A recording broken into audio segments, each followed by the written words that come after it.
on Religare Enterprises. Mr. N Gupta, MD at Stakeholders Empowerment Services, joining us now to understand how things are progressing.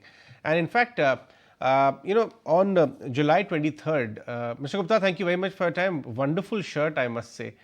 Thank you. Just like the weather outside. Very interesting. But I want to talk about what lies ahead for shareholders. Many of them are expecting an open offer to be announced soon, because that is what the regulator had asked the current management to go ahead and facilitate. Just on 23rd of July, IRDA has directed Care Health to buy back the shares which were issued to the management, Rashmi Saluja, with 1 crore fine on Care Health as well. This came on the back of SEBI, the SAT actually directing the company to comply with SEBI's order. So regulator after regulator is coming out. So what lies ahead from here on, in your view, for shareholders? See, what lies ahead, answer is very simple. Eventually, there has to be open offer, because no board, no company can undo what is required by the law.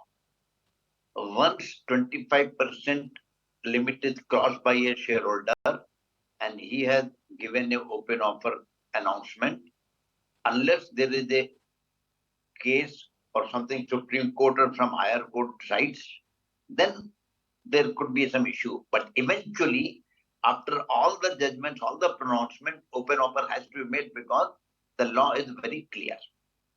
The problem that is there, that I always wonder that why it has taken so long for these things to happen. We always say that generally the promoters are the culprit. When they are on the board, they mismanage the company for their benefit.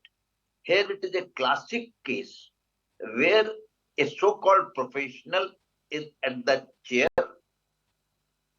chairman or executive chairperson, and the entire board is following her in everything and thumbing nose of every regulator. Now you look at this in IRDA case. If you look at the order, IRDA had said earlier very clearly that they cannot give ESOPs to Madam Rashmi Saluja. Why they said that? They said that the remuneration of employees of Care Health will be governed by IRDA guidelines and all that. Now they went ahead, thumbing the nose of the regulator and saying she is being given ESOP not as non-executive director of Care Health, but as employee of Religare. Now understand under what manner she as an employee of Religare was contributing so much to the Care Health, which she could not have done being a non-executive director. So what was the instrument of dealing between employee of Religare versus Care Health? So that is why the issue that brings to this, that were the independent directors aware of this? Or it can't be a situation where independent directors say that I am not aware. The other issue is that 4 independent directors are common between Religare and Care Health. And Care Health has an institutional investor by Kedara. Now, what was Kedara doing? How come Kedara agreed to such such, you can say, remuneration which on face of it looks very dirty? Then the other issue that you see, that it is not only that the Care Health has given remuneration. If you look at remuneration of Madam Sarguja from Religare itself, it is going to be envy of any NBFC in the country. No NBFC pays that much remuneration as Madam Sarguja has gone from Religare. One step further, she has been given ESOP from the Religare Finvest also. So there is no place left from where she could have got money and she has not taken money. So it is a case where a professional board who is not a promoter is mismanaging the company for the personal benefit. Now I come to the battle between the regulator and the company. you battle with the regulator on a policy issue, on an issue which is hampering your business.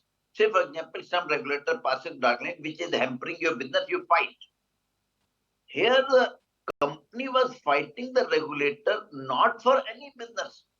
They were fighting the regulator for personal benefit of a chairperson or non-executive director. Now, how come the independent directors, in their wisdom, agree to fight the regulator? Some regulators know, despite IRDA saying no to ESOP, they went ahead and allotted ESOPs. Right. It's indeed a very peculiar case, and also it comes at the cost of the minority shareholder as well. Let's not forget them. Not the cost of the minority, it is for the all shareholders. All shareholders, yes, of course, all shareholders, at the cost of shareholders. So from here on, Mr. Gupta, company is suffering. Yes, company is suffering. Sure. Mr. Gupta, we've seen the order coming from IRDA. We've seen the direction coming from SAT and SEBI. Do you think now the ball also goes towards RBI? One can expect a clarity from fit and proper? And one more thing here. Sure. See, RBI has been telling, now they have said some different thing, but earlier they have been saying to Burmans that let NBFC file the application. Now, I agree, it is in a normal course of situation that when a takeover happens, when the change of management happens, the company should file an application. But the law is silent that what if the company is refusing to file an application? There has to be unwritten word in the law somewhere that application has to be filed within a reasonable period. If the reasonable period is passed and application has not been filed, the company is in default and there has to be some other way. Either the acquirer is allowed to file or there should be direction passed. So this is one part. The second part, very important is this, the role of independent directors. 4 independent directors are common. Now, if you look at the entire, because after your request, I read through all the history previously. When the acquisition was announced and the open offer was announced, Religare board sang song in the praise of Burmans that yes, it is very good, blah, blah, blah. Now suddenly they find Burman not to be fit and proper.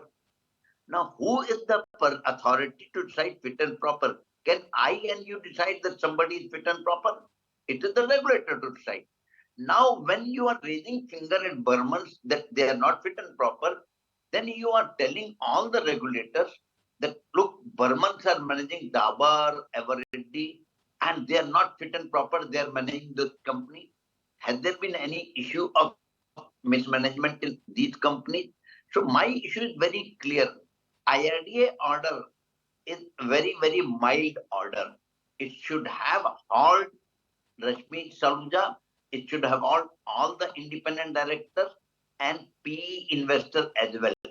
Because PE investor is also investing money, not its own. It is investing money of the unit holders or subscribers. So what they were doing, and when you are doing all this fighting, it is not only the legal expenses that are going, but the business is suffering because your executive time is getting spent not in the business affair, but fighting the regulator. And I would say that all the legal expenses that is being done on this thing should be recovered for entire board. Fair point. You have caused this much loss to the company, and it opens the eye that professional board need not be paragon of virtue, or it cannot be said that they are the best, better than promoter on board. There are fault lines on all.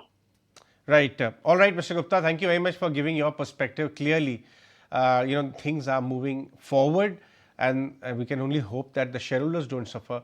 From here on, regulators are taking one action after the other in the last 2-3 months alone. Religare, meanwhile, is expecting open offer because... If you like this video, then like, share and subscribe to ET Now.